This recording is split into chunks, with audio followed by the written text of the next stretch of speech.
শুয়ে আছি। আমি হাট থেকে উঠতেই যেন আম্মু আমাকে একটা পাখির ছায়ের মতো শক্ত করে জড়িয়ে ধরলো। মনে হচ্ছে আমি ছাড়া পেলেই উড়ে যাব।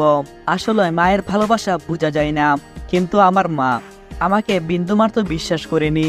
কেন জানি এসব অতীত আমি ভুলতে পারছি না। যতই চেষ্টা করছি ভোলার জন্য, ততই মনে পড়ছে অতীতের সব স্মৃতি। অতীতের কথাগুলো ভাবছি আর কান্না করছি। ঠিক তখন আব্বু বলতে লাগলো, আব্বু মানে শফিক চাচা আমাকে উদ্দেশ্য করে বলতে লাগলো, ওমর তুমি কান্না করছো কেন? মনে হচ্ছে তুমি আমাদেরকে এখনো আপন করে নিতে পারোনি। যদি আপন করে নিতে তাহলে কখনো কান্না করতে না। আমি বললাম, না আব্বু, চোখে যেন কি পড়ছে। তখন আম্মু বলতে লাগলো, বাবা একটু বাহির থেকে ঘুরে আসো, আর তুমি ওকে নিয়ে যাও বাড়ির চারিপাশটা সহকারে, বাজারের মাঠঘাট সবকিছু ওকে দেখিয়ে নিয়ে আসবে। উত্তরে আব্বু বলল, আচ্ছা ঠিক আছে।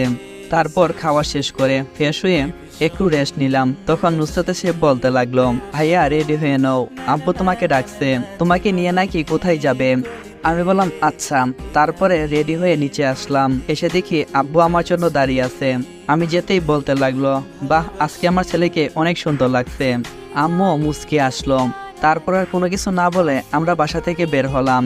অনেকক্ষণ ঘোরাঘুরি করে বাসায় ফিরে আসলাম। রাতে শুয়ে আছি, তখন নুসরাত আমার রুমে এসে আমাকে খাবারের জন্য ডাকলো। আমিও খাবার খাওয়ার জন্য নিচে গেলাম। খাবার টেবিলে বসে আছি আর খাবার খাচ্ছি। তখন আব্বু বলতে লাগলো, তা এখন তুমি কি করতে চাও? আমি বললাম, প্রথমত আমি নুসরাতের কলেজে ভর্তি হব, উমরের হত্যাকারীদেরকে খুঁজে বের করব, আর একে একে সবাইকে আমি শেষ করব। আব্বু তখন একটু ঘাবড়ে গেল আর বলতে লাগলো, আমি আমার এক ছেলেকে হারিয়েছি, আমি তোমাকে কখনো হারাতে চাই না। আমি বললাম, চিন্তা করে না লক্ষ্মী আব্বু, আমার কোনো কিছুই হবে না। আম্মু বলল, তবুও একটু ভেবে দেখলে হয় না? আমি বললাম, এটাই আমার শেষ কথা।